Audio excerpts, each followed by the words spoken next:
Kebetulan saya lahir di Indonesia dari pasangan Muslim, maka saya beragama Islam. Seandainya saja saya lahir di Swedia atau Israel dari keluarga Kristen atau Yahudi, apakah ada jaminan bahwa hari ini saya memeluk Islam sebagai agama saya? Tidak. Saya tidak bisa memilih dari mana saya akan lahir dan di mana saya akan tinggal setelah dilahirkan. Untungnya, saya belum pernah bersitegang dengan orang-orang berbeda-beda karena saya tahu bahwa mereka juga tidak bisa memilih apa yang akan mereka terima dari orang tua dan negara. Setelah beberapa menit kita lahir, lingkungan menentukan agama, ras, suku, dan kebangsaan kita. Setelah itu, membela sampai mati segala hal yang bahkan tidak pernah kita putuskan sendiri. Sejak masih bayi, saya didoktrin bahwa Islam adalah satu-satunya agama yang benar. Saya mengasihani mereka yang bukan Muslim, karena mereka kafir dan matinya masuk neraka. Ternyata, teman saya yang Kristen juga punya anggapan yang sama terhadap agamanya. Mereka mengasihani orang yang tidak mengimani Yesus sebagai Tuhan, karena orang-orang ini akan masuk neraka. Begitulah ajaran agama mereka berkata.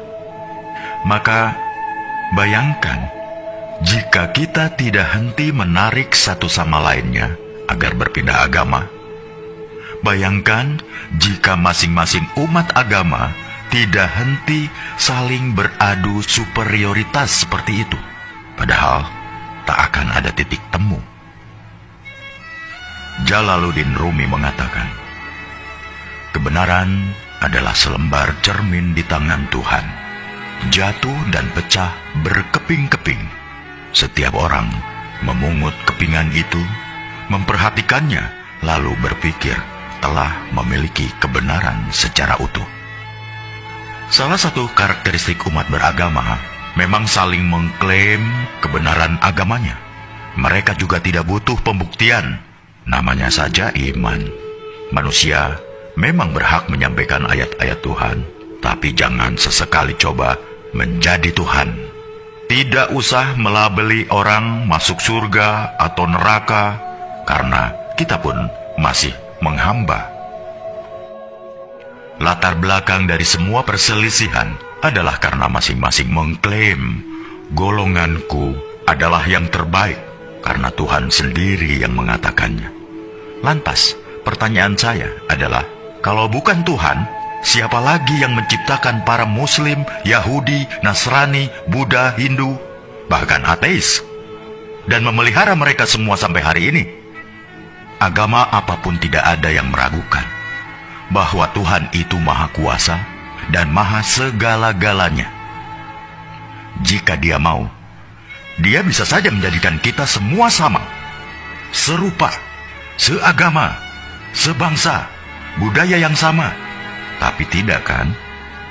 Apakah jika suatu negara dihuni oleh rakyat dengan agama yang sama, hal itu akan menjamin kerukunan? Tidak.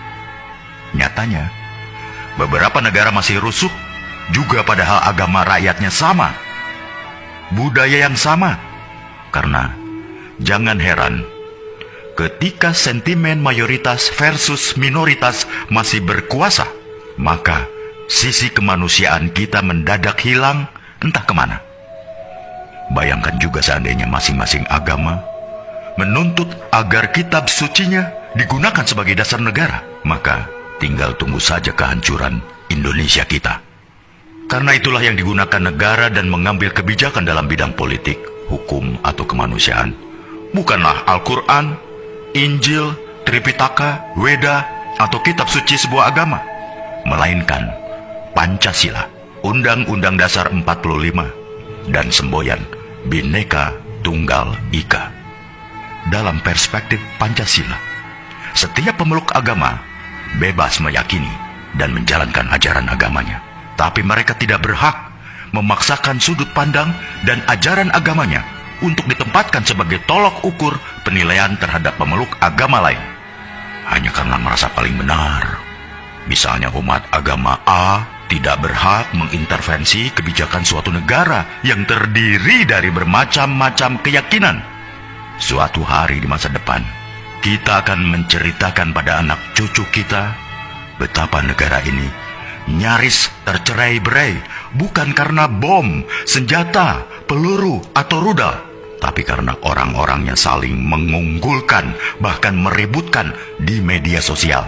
Ketika negara lain sudah pergi ke bulan atau merancang teknologi yang memajukan peradaban, kita masih sibuk meributkan soal beragama. Kita tidak harus berpikir sama, tapi marilah kita sama-sama berpikir. Apakah kita sesama anak bangsa terus-terusan bertikai? Bila renungan tentang hal ini baik, tolong sebarkan ke saudara, teman-teman, grup, atau siapa saja yang masih ingin kedamaian di bumi pertiwi di Indonesia yang kita cintai ini.